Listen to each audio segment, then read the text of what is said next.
Sanjay, thank you. It's awesome to be with you today. Really appreciate you taking the time. Thank you for the partnership over so many years. It's just been amazing in terms of what's transpired over the last 9 years. It's an incredible milestone that we're thrilled to celebrate with you. Well, first of all, thanks for having me here. It's a pleasure to do it with one of my favorite people and favorite partners. I really wanted to jump back to the founding journey just to kick it off as we think about this uncommon path and uncommon series that we're really trying to bring to other founders and the uniqueness that what you've achieved here at Netskope, which is so profound and so impressive. I was hoping we could go back and really talk about what led to this entrepreneurial drive. After you'd had such success at McAfee, you'd had success at Juniper, what was the impetus? What was inside that said it's time to take that entrepreneurial leap? Yeah. Well, first of all, I felt like my entire life had prepared me for it. You know, selling lipsticks with my mom since I was a kid, right, to building in larger companies and right, small. Yep. And I'd learned across the board how to sell, how to build, how to innovate, how to hire. And so I kind of felt like this is my time. This is my time to take advantage of all that and do what I love, which is build an iconic company. And in my domain was security networking. Yep. And with the onset of cloud and AI, the inflection point was there, the opportunity was there, and I was ready, and I was going to go after it. And so when I met you, I had it all going, passionate and ready to go.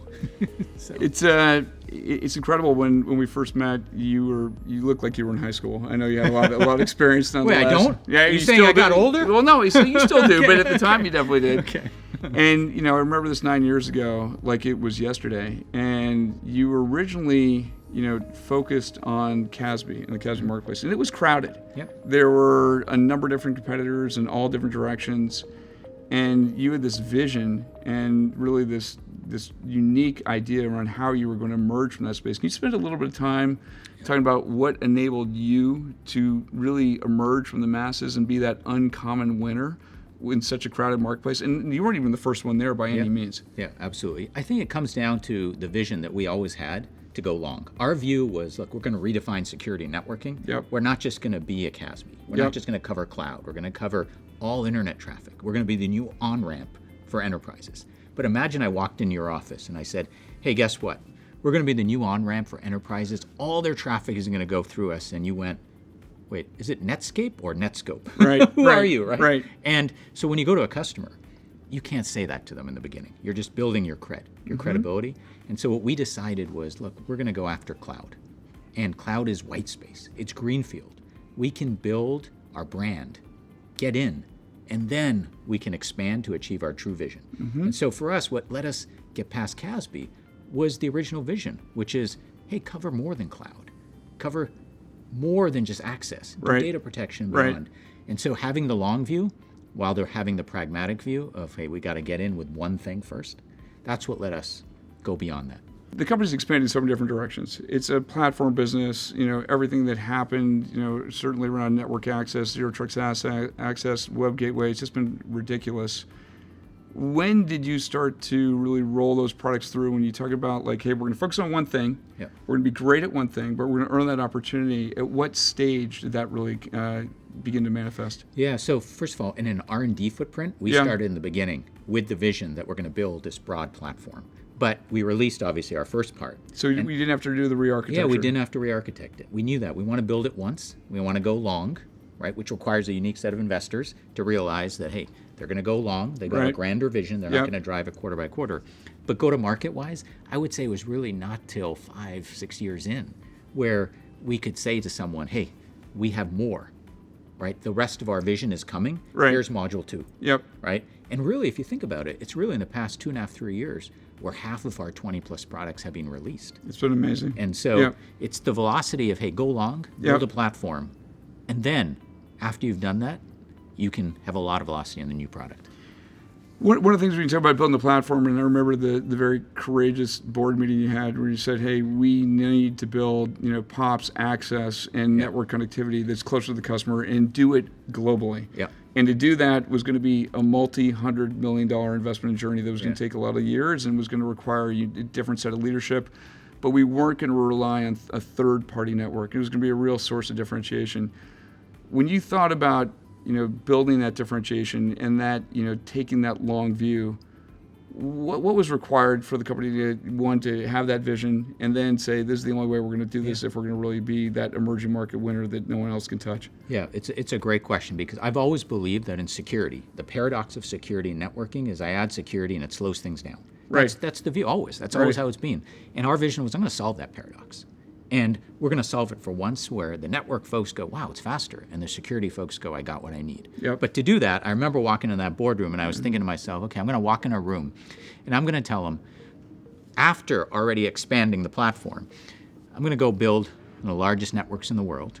It's going to probably take me 4 to 5 years. I'm going to spend hundreds of millions of dollars. And guess what? You're not going to see it until it's over, until it's 4 or 5 years. Most boards would look at you and go, okay, what? But that's why you pick who you partner with closely, who understand the view that, look, we told you in the beginning we're going to go long, right? We told you we're building an iconic company, and that doesn't happen in a quarter or sometimes a year. And so I think what prepared us for that was picking the proper board, yourself included, and a big part of it, always realizing that don't sacrifice, the long term for the short term. And then 3, realizing that, it's possible. You can solve this paradox. We put those together. We brought on some killer people. I camped out at the AWS office to bring them on, and we went after it. Remember that well. The operational efficiency, the unique aspect of security matched with the network access has just been a profound differentiator for Netskope, and will continue to be so for years to come. One of the things that is always, I think, defined the company for me, and that you've just been phenomenal in terms of really focus, is really digesting customer feedback and really listening and trying to make your customers successful. When was that embodied? How is that manifested? What lessons can you pass on, for others that are thinking about how to build a truly enduring and double business? Yeah, I think the first thing is have humility. Like, realize that, wait a minute, you don't know everything. And in fact, you probably don't even know the majority of things. Right. And so I think having people who could be customers, they could be advisors, they could be investors, like, listen. Right? It's important to listen and actually internalize what they're saying, because they each have a perspective, they each have a background, and that can help you. And so when I look at customers, I have a saying, some people eat an apple a day. I spend 2 CXOs a day for me. That's my apple. I got to hit 2 CIOs or CISOs every day. Love it. Live in the trenches. That's your diet. Right? Yeah, that's my diet. And I get a lot of great feedback. Both could be go-to-market and marketing, could be positioning, could be platform, and that helps drive the company. And it's a great engine to really make sure that what you're building is going to match what they want. Now, the other side of that is don't listen to it 100% either, because you got to have a longer view. And so you just got to pragmatically marry the two.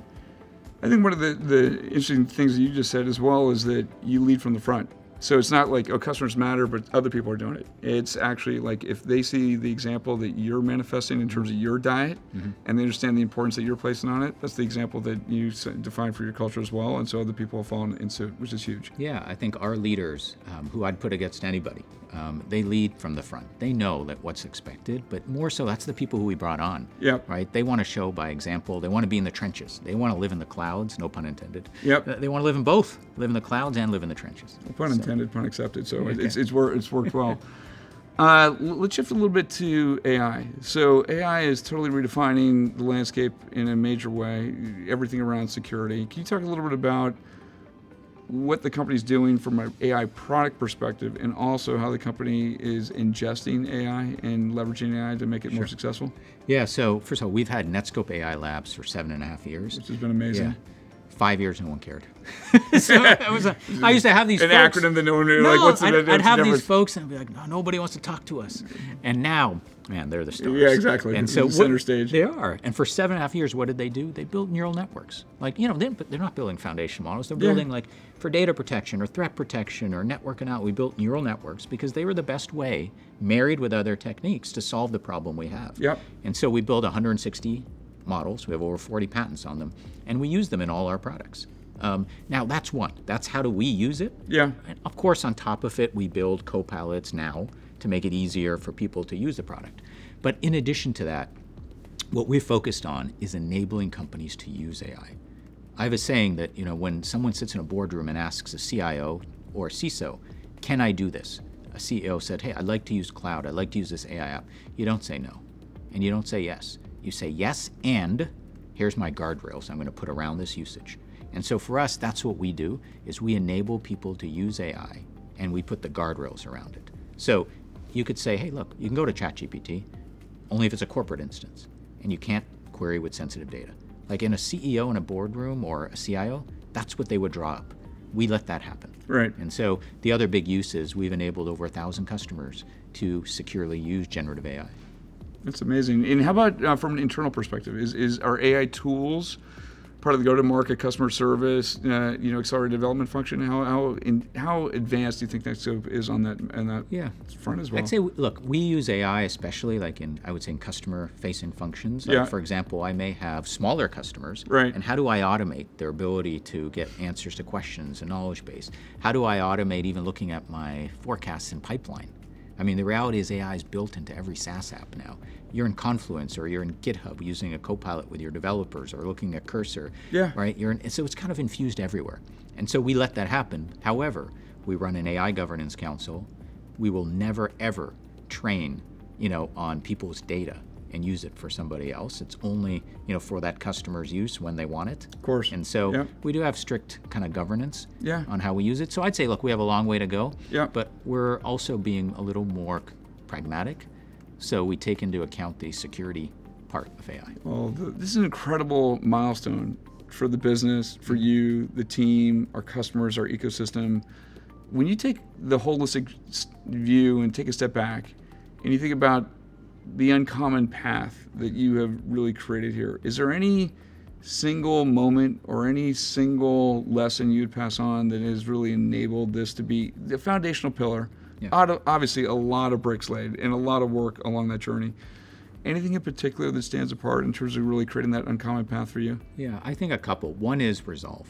Like the reality is when we were building our company and our platform, you gave that example, a network, give it a product, you could even go to market. Everyone, a lot of times people say, Sanjay, that's not the textbook way to do it. Or, I don't know, that doesn't seem like you should be doing that right now. And I think the thing that has held me is this conviction, is a resolve that, this is the way the world's going. And this is the way that I, in my gut, and through my primary data, because I live in the trenches, feel is the right way. And so I do think one of the most powerful things is sometimes to say, no. I get the input, but actually no. This is the way I think we should do it. Right. And you got to have resolve, especially if you're dealing with, could be people external to you, could be folks in the industry that are well known. And so I just think the uncommon path often is stick to your knitting. What you believe in, don't give up that. I've walked into so many places where they've even given up their values because, they needed to get something done. Yeah. And you don't want to do that. I always have this saying, you got to put your head on your pillow at night. And in the end, that's what matters. You feel good about yourself, right? And that's what's held us. It just requires, I think, unique fortitude and conviction and belief, because there are so many people that are naysayers, or so many people are saying you're going a different direction than where they want to go. So applause to you for being the leader to actually steer this through those rocky waters and know that you're on the right path all the way through. Appreciate that. Talk just a little bit about what you see as the biggest opportunities going forward for cloud security in the next 5 years. Yeah, we're in the first inning of the market. I truly believe that. We are literally in the early innings. And so for me, I think about this TAM and I think about the market, security and networking in the cloud and AI era. It's completely transformed, and that's our opportunity. Right. The reality is people work from everywhere. It's not just people anymore. It's AI agents. It's devices. Totally. They access things that are in their footprint and outside. They access cloud, web, SaaS. I mean, it's probably one of the biggest transformational changes that's happened in the way people work ever. And AI has kind of thrown kerosene on it. It's sort of and by the way, here's this, while you're changing all of how everything you work. Else you do, right? And so I think about us being in the first inning, and ultimately we are building the new highway for the internet. We are building this on-ramp to the internet, which secures and accelerates people's traffic. And so you think about that TAM, TAM's the world, and that TAM's never going away, and that's what we're going after. Sanjay, one of the really unique and impressive things about Netskope is that it's truly a global company. We've got customers all over the world. We work with China. It's been phenomenal. Also, that's the same for the company's employee footprint. Can you talk a little bit about how it has been to grow internationally from an employee standpoint, how you've managed the culture, how you think about keeping everyone unified despite being so distributed? Yeah, absolutely. I've always believed in a global footprint, global talent for one. You want to have many different development centers, and obviously as you grow a field, they're going to be everywhere. Right. And they actually enhance your culture, right? They have a unique vantage point that enriches what you build. So I've always believed in global hiring and global culture and global centers of excellence. So centers of excellence in key areas, and you build off those. You don't want to be so dispersed from an R&D perspective, but build multiple R&D. Second is sales. Look, security and networking, cloud and AI, regulatory environments, sovereignty concerns, that's a global thing.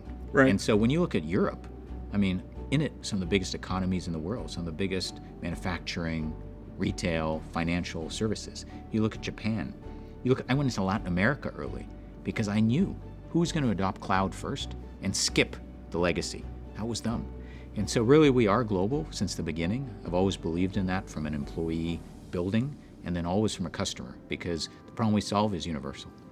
You talk about the uncommon path of resolve and just that vision of sticking with it, regardless of how people might want to be a little bit contrary to that new belief and paradigm. And this is a primary example of it. So congratulations on that success. It's a really big deal.